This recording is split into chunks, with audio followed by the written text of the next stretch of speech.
குபேரன் எங்கிருக்கின்றார்? நம்மளுடைய திருவண்ணாமலை கிரிவல பாதையில் கடைசி லிங்கமாக இருக்கின்றார். அடுத்து ஈசான லிங்கம் வருகிறார். குபேரனை தரிசித்தால் கோடி புண்ணியம், பணம் வீடு தேடி வரும். இந்த இரவு விடிய காலை 4 மணி அளவில் குபேரனுடைய தரிசனம் மிக மிக அற்புதமானது. விளக்கேற்றி வைத்து அவரை தரிசித்து வரும்போது அற்புதமான நிகழ்வு. ஒவ்வொரு வீட்டிலும் வீடுக்கு செல்ற உடனேயே செல்வங்கள் அங்கே இருக்கும். அங்கே உங்களுடைய நிம்மதி கிடைக்கும். பண வரவு, கொடுக்காதவர்களும் கொடுத்து விடுவார்கள். கிடைக்காத கடனும் கிடைத்துவிடும். நமக்கு வாங்காத பூமி வாங்கி விடுவோம். நம்முடைய வாகனங்களை வாங்கி விடுவோம். மிக அற்புதமான ஒரு நிகழ்வு இந்த குபேரன். வியாழக்கிழமை குபேரனுடைய தரிசனம் மிகவும் அற்புதமான ஒரு நிகழ்வு.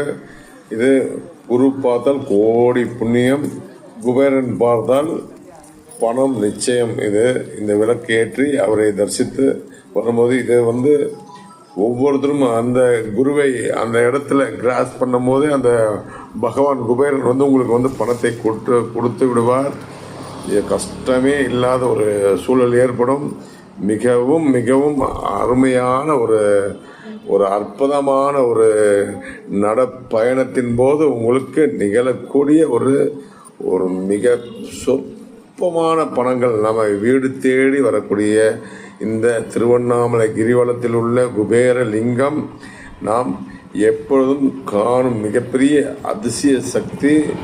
நமக்கு உணவுக்கோ இல்லை உடுத்த துணியோ எந்த கஷ்டங்களும் இருக்காது. திருவண்ணாமலை கிரிவலம் வந்த அத்தனை பேருக்குமே இது தெரியும். ஆனால் தெரியாதவர்களும் அறிந்து கொள்ளக்கூடிய ஒரு மிகப்பெரிய ஒரு வாய்ப்பு. இது சிறப்பான ஒரு அம்சமான ஒரு இடம்.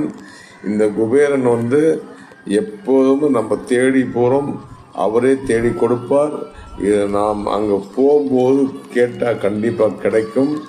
கேட்காமலும் கிடைக்கக்கூடிய மிகப்பெரிய சக்தி. அந்த விளக்கு ஏற்றும் போது உனக்கு என்ன தேவை என்று அவர் உணரக்கூடிய மிக பாக்கியமான இடம். ஓம் நமச்சிவாய.